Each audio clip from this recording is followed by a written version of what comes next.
Hello everyone, welcome back to UGC NET exam prep. अच्छा, एक question हम पूछते हैं।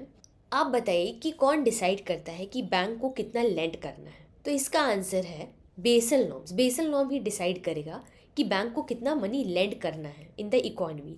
कोई बैंक का मैनेजर, सुपरवाइजर वगैरह ये लोग डिसाइड नहीं करेंगे। तो इस हम लोग लेक्चर में समझेंगे कि बेसल नॉर्म्स आखिर है क्या, उनका स्टैंडर्ड्स क्या है, and towards the end we are going to solve the previous question. So पूरे लेक्चर को देखिएगा। Now, Basel norms are international standards for banking regulation set by the Basel Committee. Main इनका मतलब है कि जितना भी अनएक्सपेक्टेड लॉस है जो बेयर कर सकता है बिजनेस, उतना ही उनको करना, बहुत ज़्यादा रिस्क नहीं लेना है, तभी इकोनॉमी चल पाएगा। The main purpose is financial stability, risk management, harmonisation of the global banking standards. एक ऐसा स्टैंडर्ड होना चाहिए सो सब बैंक लोग फॉलो करें। So Basel committee was established in 1974। Again banking में हमारा डेट्स बहुत इंपॉर्टेंट होता है। In Basel Switzerland under the bank for international standards, that is BIS के अंडर ये बेसल कमिटी हमारा स्टैब्लिश हुआ था। It provides a forum for cooperation among central bank and जितना भी रेगुलेटरी अथॉरिटीज़ है on banking and supervisory related issues. So Basel one introduce हुआ है in the year 1988, but India has adopted this in the year 1999. So this framework was progressively implemented in many of the member countries जो लोग एकजुट हुए थे in the group of G10 countries. कुछ बड़े बड़े मुद्दों के बारे में बात हो रहा था उस समय।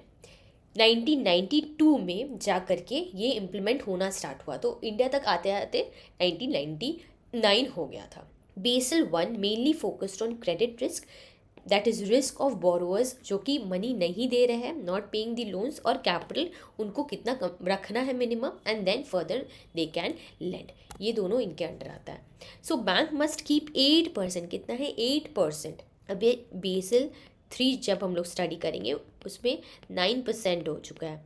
सो compare to the risk weighted asset, this safety money protects the banks if customers do not pay. Simply मान लीजिए बैंक, सपोज कीजिए bank is giving a loan, या फिर वो इन्वेस्ट कर रहे हैं मनी को कोई रिस्की एक्टिविटी में। So for every ₹100 of risk assets, अब 100 रुपया अगर दे रहा है कोई बैंक, तो बैंक को कितना रखना है, कम से कम ₹8 उनको एज सेफ्टी मनी अपने पास रखना है, and then further they can lend, मतलब 92 वो लोग लेंड कर सकते हैं। ये है मिनिमम कैपिटल रिक्वायरमेंट। अब आता है हमारा risk weighing of assets. Now what is this? Each asset loan is placed in a risk group. Each group has a risk wait depending on how risky the asset is. सबसे पहले category में है no risk. 0% risk कब होगा? जब government या फिर Indian bonds होगा। वेरी लो रिस्क है loans to high quality banks, जो नेशनलाइज सॉर्ट्स ऑफ बैंक हो गया, हाई क्वालिटी बैंक हो गया, उनको देंगे तो 20% रिस्क है। मीडियम रिस्क है जब लो होम लोन है 50% रिस्क, एंड 100% रिस्क है जब पर्सनल लोन देंगे या फिर प्राइवेट बैंक्स को लोन देंगे, बिजनेस लोन्स देंगे, तो वो हाई हो जाएगा। सो ये सब जो है ये बहुत हमारा इंपॉर्टेंट है, जो भी इसमें नंबर्स हैं, परसेंटेजेस, आपके एग्जाम में ये सब पूछे जाते हैं। अब हम लोग ट्राई करते हैं क्वेश्चन सॉल्व करने का। कैपिटल एडिक्वेसी रेशियो, ये हमारा रेशियो दिया हुआ है, capital divided by risk weighted asset. तो हम लोग ₹100 लोन दे रहे हैं to government of India, bank provide कर रहा है लोन ₹100 का।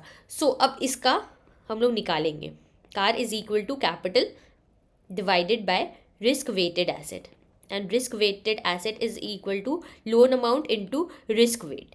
ठीक है, तो लोन अमाउंट हो गया हमारा 100 लोन दे रहे हैं, और रिस्क वेट है, इसमें देखिए रिस्क है 0% है ना रिस्क, सो 0% हो जाएगा।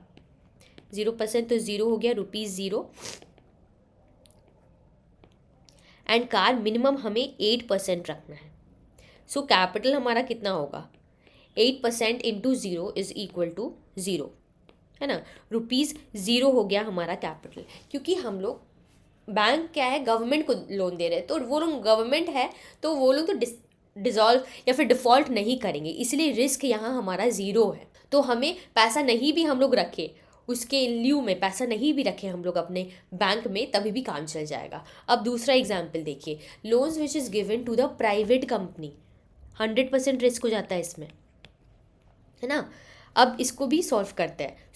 सबसे पहले CAR is equal to capital plus risk weighted asset, risk weighted asset is equal to risk weight. तो लोन है, हमें 100 देना है, ₹100 लोन इज बीइंग प्रोवाइडेड, और रिस्क वेट है 100%, तो लोन कितना हो जाएगा 100, है ना। ये हमारा लोन अमाउंट हो गया। कार 8% है, कैपिटल RWA इज ₹100, ये आया। कैपिटल हमें कितना रखना है 8%, 8% है ना। 8 ₹8 हमें कैपिटल रखना है। ये हमारा हो गया। अब आपको आराम से क्लियर हो गया होगा कि अगर गवर्नमेंट को हम लोग दे रहे हैं लोन तो कोई भी इशू नहीं है, बट अगर प्राइवेट कंपनी को दे रहे हैं तो हम लोग को अपना बैकअप रखना है। यही है जो हम लोग ₹8 आए, ये हमारा बैकअप है, बैंक जो कि रखना चाहिए। अब आपको सॉल्व करने तो अभी तक का दिया हुआ नहीं है एग्जाम्स में कि सॉल्व करिए, पर पूरा बेसिक से समझेंगे ना तो अगर छोटा मोटा क्वेश्चन आएगा तो फटाफट आप लोग सॉल्व कर लेंगे। इसीलिए मेन पर्पस यही है, मैंने ये वाला आप लोगों को थ्रू द एग्जाम्पल्स दिखा दिया। अब हम लोग आगे बढ़ते हैं and let us look at the previous questions. सबसे पहला क्वेश्चन है, under section 37 of the banking regulation act a moratorium order can be issued by the high court for a maximum total period of. Try solving this out. The correct answer is option number B, 6 months. देखिए, under section 37 of the banking regulation act, high court में issue moratorium order on a banking company for a maximum total period of 6 month. 6 months मतलब वो 6 month temporary suspension है banking operation का, कुछ काम आप नहीं कर सकते हैं। ये टाइम अलाउ किया जाता है ताकि रीऑर्गेनाइजेशन हो, कुछ भी फंक्शनिंग है रीऑर्गेनाइजेशन हो, safeguarding the interest of the banking operation, या फिर कोई भी लीगल प्रोसीडिंग्स हो सकता है, right. Now the next question is, as per the master circular on prudential norms on capital adequacy Basel I framework, elements of Tier 1 capital include। अब कौन कौन सा कैपिटल इंक्लूड करता है, टायर 1 में कौन कौन सा कैपिटल है। The right answer over here is option number D. To bolster the resilience of banks and ensure that they can withstand unexpected situations and losses, the RBI requires bank to maintain CAR। हम लोग को capital adequacy रखना है bank को, इसका simple मतलब है। The tyre capital which comprises various elements, तो क्या क्या होना चाहिए एलिमेंट्स, पेड अप कैपिटल और इक्विटी शेयर्स, ये होना चाहिए। ऑर्डिनरी शेयर्स, यहाँ ऑर्डिनरी शेयर्स दिया होगा, ये नहीं होगा। स्टैट्यूटरी रिजर्व और अदर फ्री रिजर्व्स, ये नहीं होगा। स्टैट्यूटरी रिजर्व्स अगर डिफरेंटली दिया रहता, अलग से दिया रहता, तब हम लोग ले लेते। देखिए इसमें कंबाइन करके दिया हुआ है, इसलिए हमने नहीं लिया है, ठीक है। Perpetual non cumulative preference shares, innovative perpetual debt instrument, capital reserves generated from the sale of asset, therefore option D is correct। तो हमारा क्या क्या सही है, perpetual non cumulative preference shares हो गया and innovative perpetual debt instrument, तो ये सब इंक्लूड होते हैं। यहाँ हमारा डेट आ गया and non cumulative preference shares ये भी आ गया। Capital reserve generated from the sale of assets हो गया, स्टैट्यूटरी रिजर्व्स, तो ये हमारा पूरा स्टैटिक पोर्शन है, नोट्स में आप लोग का होना चाहिए ये वाला part. Next question is, what is true about the Basel Committee on Banking Supervision? So the right answer over here is option number D. It provides a forum for regular banking cooperation supervisory manners. So BCBS, Basel Committee on Banking Supervision, is an Indian national committee? नहीं। was established by a group of 90 nationalized commercial banks? नहीं। was established in 1996? नहीं। ये एक forum है for regular banking cooperation in the supervisory method. So option number 4 only will be correct. So यही आप explanation part देख लीजिएगा। So this was all about today's lecture. I hope you like the lecture. If you are having any sort of queries या फिर कोई भी questions पूछना हो, you can comment that down, I would love to give a reply to that. So once again thank you for watching the lecture and अब हम लोग आगे बेसल 2 and 3 भी कवर करेंगे। सो मिलते हैं हम लोग नेक्स्ट लेक्चर में। Till then take care, bye bye and keep studying.